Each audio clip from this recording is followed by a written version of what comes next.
नमस्ते मित्रांनो, आज एक खूप चांगली बातमी आली आहे आणि ती बातमी खूप लॉंग टर्म वेगळा विचार करायला भारताला एकदम उंच शतकावर न्यायला तयार आहे आणि ही बातमी अमेरिकेची आहे.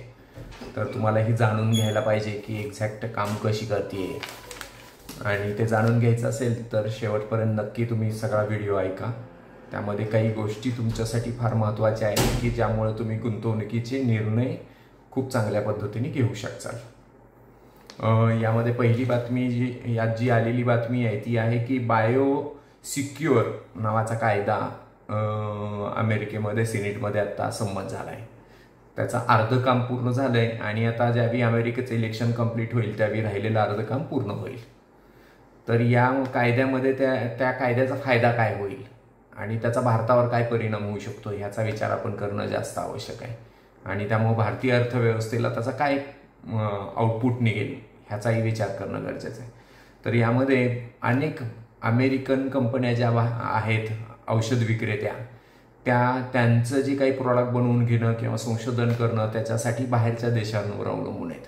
तर त्यातला 9% भाग हा आत्ता चीन सांभाळतोय आणि भारत फार कमी सांभाळतोय. पण ह्या कायद्यानुसार त्यांचं म्हणणं असं आहे की ते या औषध कंपन्यांना 2032 पर्यंतच नियम हा लागू राहील की त्यांनी त्यांच्याकडनं करून घ्यावं. म्हणजे त्यांचं म्हणणं असं आहे की या ज्या कंपन्या हे जे देश आहेत चायना, इराण, इराक हे देश त्यांच्या विरोधी काम करतायत आणि भविष्यामध्ये कदाचित ही जे टेक्नॉलॉजी आहे किंवा हे जे ज्ञान आहे ते ज्ञान जे अमेरिकन कंपन्या त्यांना देत आहेत त्या ज्ञानाचा वापर अमेरिकेच्या विरोधीच केला जाऊ शकतो ह्याची त्यांना भीती आहे.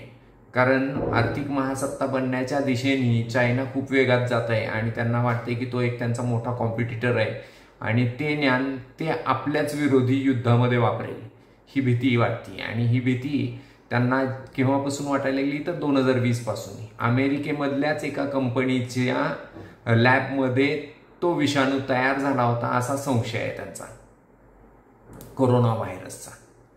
मग त्यामुळे त्यांच्या डोक्यात हे आहे की हे होईल अशी शक्यता आहे आणि ती शक्यता आहे म्हणून ते त्या पद्धतीने वागतायत. तर मग त्या दृष्टीने तो नियम करतायत आणि त्यामुळे त्यांनी कॉन्ट्रॅक्टी संशोधन उत्पादन ह्याची जी मागणी $200 अब्ज आहे तर ती $200 अब्ज मागणी त्यांना चायनामधनं जी येते ती कमी करायची आणि चायनावरचं अवलंबनित्व कमी करायचं असेल तर त्यांच्या दृष्टीने भारत हा एक चांगला देश आहे.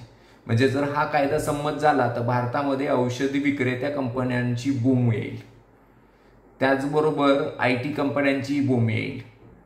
कारण जे काही ज्ञान आहे IT मधलं जे आर्टिफिशियल इंटेलिजन्स रिलेटेड संशोधन चालू आहे ते संशोधनही चायनाच्या हातात जाऊ नये अशी त्यांची इच्छा आहे आणि त्या दृष्टीने ते तिथंही काम करतायत.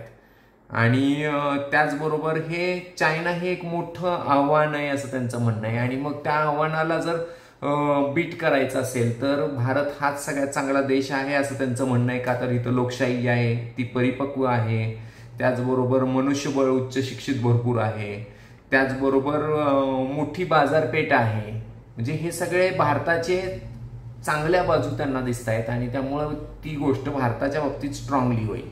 आता ह्याच्यामध्ये फक्त जो नियम पूर्ण केलेला आहे तो नियम जे बिल त्यांनी पास केलंय ते बिल पूर्ण 100% केव्हा लागू होईल तर ज्यावेळी अमेरिकेचं इलेक्शन कंप्लीट होईल आणि कमला हॅरिस किंवा डोनाल्ड ट्रम्प येईल त्यावेळी. आता डोनाल्ड ट्रम्प आला तर ते आपल्या भारताच्या दृष्टीने खूप चांगलं आहे कारण त्यांनी एकच गोष्ट सांगितली आहे की तो 2 गोष्टीवर काम करेल. तर त्यांनी पहिलं काम सांगितलेलं आहे तो म्हणजे युद्धामधनं माघार घेईल, म्हणजे युक्रेनला मदत करणं बंद करेल. हे पहिला त्याचा गोष्ट. त्यामुळं जगामध्ये सगळीकडे शांतता थोडीशी निर्माण व्हायला मदत होईल आणि त्याचा फायदा हा होईल की ऑटोमॅटिकली जगाची प्रगतीचा स्पीड वाढेल. दुसरा मुद्दा त्यांनी जो सांगितला आहे तो हा की जे बाहेरच्या देशातनं इम्पोर्ट होतंय त्या इम्पोर्टवर 10% इम्पोर्ट ड्युटी आणि चायनाकडनं येणाऱ्या इम्पोर्टवर मात्र त्यांनी जोरदार हे केलेलं आहे. चायनामधनं येणाऱ्या इम्पोर्टवर त्यांनी 60% इम्पोर्ट ड्युटी लावायचा असा निर्णय घेतलेला आहे. आणि जर तसं ते होणार असेल तर मुवमेंटच बदलेल हे नीट लक्षात घ्या. त्यामुळं बाकीच्या देशांकडनं इम्पोर्ट ड्युटी जरी 10% झाली तरी 60%पेक्षा 10% किती कमी आहेत. त्यामुळं भारताचे प्रोडक्ट्स तिथं एक्सपोर्ट व्हायला खूप मदत होईल. आज आपला इम्पोर्टपेक्षा एक्सपोर्ट कमीच आहे. आपण इम्पोर्टमध्ये जास्त पैसे खर्च करतोय, त्यामुळे आपला डॉलरच्या भाषेत रुपया वीकच राहतोय. पण ज्यावेळी हे घडायला लागेल त्यावेळी डॉलरच्या भाषेत रुपयाही स्ट्रॉंग व्हायला चालू होईल. म्हणजे जर हे नीट ऑब्झर्व केलं, लॉंग टर्मचा विचार केला तर पुढच्या 10 ते 15 वर्षामध्ये भारत हा खूप मोठ्या आर्थिक प्रगतीच्या उंबरठ्यावर आहे. आणि त्या आर्थिक प्रगतीच्या उंबरठ्यावर जर तुम्हाला स्वतःचाही फायदा मिळवून घ्यायचा असेल तर तुम्हाला नीट लक्ष ठेवून गुंतवणुकीमध्ये जास्त चांगल्या पद्धतीने काम करावं लागेल असं मला वाटतंय. आणि त्या गुंतवणुकीबद्दल तुम्हाला काही माहिती हवी असेल तर तुम्ही नक्की माझ्याकडे येऊ शकता. आम्ही त्या पद्धतीने मूव्ह करू शकतो. तुम्हाला अशाच नवीन माहिती नेहमी यूट्यूबवर चॅनलवर पाठवल्या जात आहेत, तर तुम्ही आमच्या चॅनलला सबस्क्राईबही करा. त्यामुळे तुम्हाला ते नेहमी दिसत राहतील आणि आउटपुट येत राहील. तुम्हाला नवीन नवीन तुमचं ज्ञान वाढत जाईल आणि तुम्हाला आयडियाज मिळत जातील की जीवनामध्ये कसं जगलं पाहिजे, काय केलं पाहिजे, ह्यावर तुमचा निर्णय नक्की ठाम होऊन जाईल. तर नक्की सबस्क्राईब करा. थँक्यू.